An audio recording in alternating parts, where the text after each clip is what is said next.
You had 15 minutes to prepare. I'll start with one. It was mentioned in your intro that, Penn, that you're the inaugural recipient of the League of Canadian Poets Lifetime Achievement Award. Many, many thanks. Congratulations, and thanks for everything you've done. Your CV is as long as my arm. I wasn't surprised. You were sort of surprised. I wasn't surprised. What was it like to receive that? Oh, terrific honor, and well celebrated in London by Blackfriars. I had a cocktail party for it. But it was Jennifer who nominated me, so this is a close club here. And I didn't have a hope in hell of getting it. I just sort of dashed things together and sent it to you for, I really just didn't think, but then I realized that I'm ancient, and who else would have a 65-year publishing history? So I won by longevity alone. It's true. Well, there was a lot that happened in those years. Yeah, a lot. So that's why. So now, questions from you. Robin. Question just popped into my head. And this could be for either Jennifer or Penn. Has anyone ever told you personally that upon reading one of your poems that it had a real impact on them or changed their life in some way? You have. Aside from me. In my case, yes. I'm a trans woman, as you know, as you all know, and as is obvious from some of my poetry. So yes, I have an advantage of a niche market, if you like. The small book that's over there that a couple of you purchased, thank you very much. I have done that entire book several times as a complete cycle, and it takes about 35 minutes, give or take, to do the entire thing start to finish. And yes, that has had an impact. The trans community has been impacted because of the stuff that I do that resonates. And on certain occasions, like the Transgender Day of Remembrance, I've done something or other for several years now we call it T-Door. And it always seems to have an impact. There's one or two pieces in particular. There's a short one called Transgender Anthem especially. It's in Hear Through the Silence. So yes, I've had people say that in connection with the gender identity component, yeah. And boy, is that gratifying. Thank you. Jennifer, I'm interested in all the research you do for the Sappho piece and for the Empress piece. But the difficulty I would have in doing that, because I've done some historical things like for Teresa of Eldenhouse, and we both have written long poems that are also plays. So we have that in common. But what is of interest to me in the research is how to translate that very prosaic, factual stuff into a poem. Yeah, that's an interesting question. I love history. I always have. I probably should have majored in history, but didn't. So there's that. Okay. Check. Translating it into a poem, I mean, you have to find a through line if it's a story. Like for Empress, one of the things I had to do there, like the sources are all over the place, and often contradictory, and you have to sort out what you think is right and what you think, no, that doesn't feel right to me.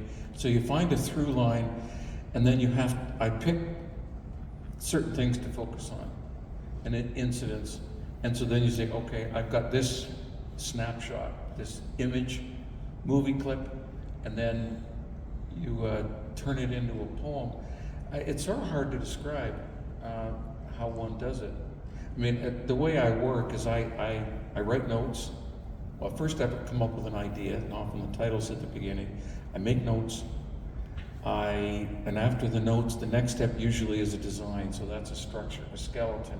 And then once I do that, then the next step is to write it out by hand with my fountain pen in a book. Then you type it in, and then you proceed to massage and edit and do all this stuff online. And it ends up being a poem at the end of all that, hopefully.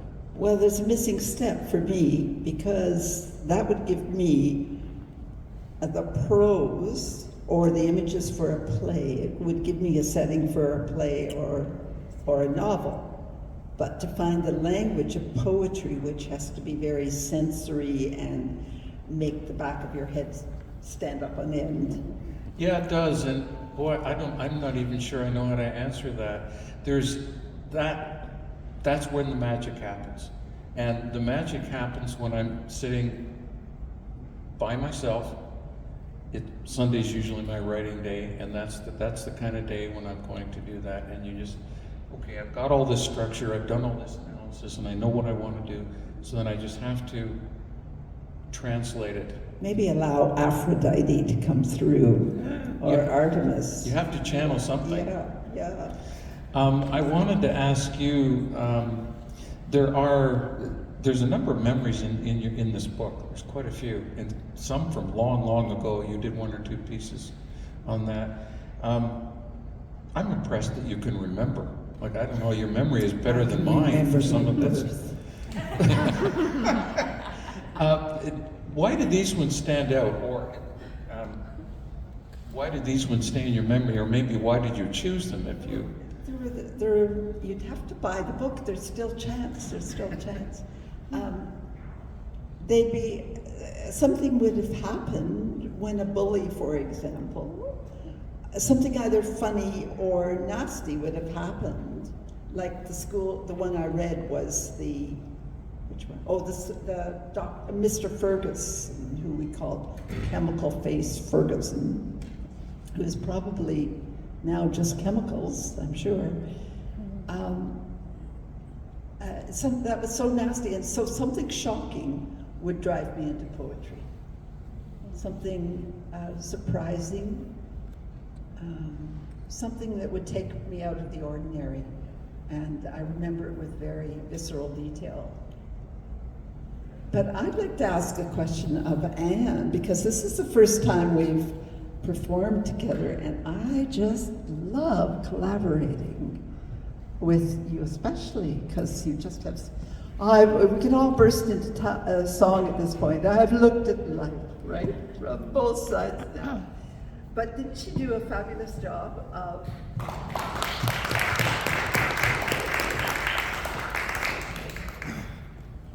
What's the question?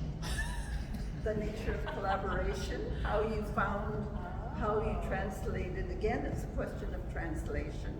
How do you translate sound of the poem, the image, or the sound, the onomatopoeic?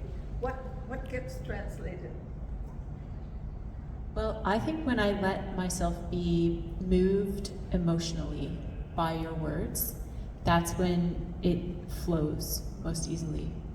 But it's pretty mysterious to me. I remember a past partner of mine was a little bit annoyed because I could just sit down and write the words and lyrics and do the chords for a song all at the same time.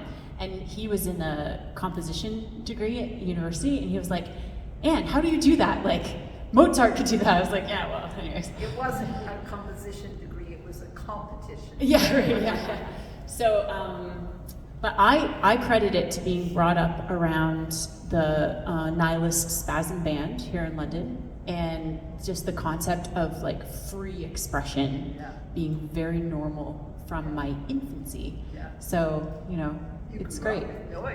Yeah, so I'm grateful for that, but I'm grateful to channel it through meaning, through this kind of collaboration. It makes a lot of sense to me when there's like these carefully thought out words. And I want to say I was so grateful, Jennifer, for, it just felt so specifically Southern Ontario, some of the stuff you were talking about, and I was just right there with like the animals and like the trees, and yeah, I'm just so grateful for this. I picked some out Yeah, okay. out of the book deliberately because of that, yeah.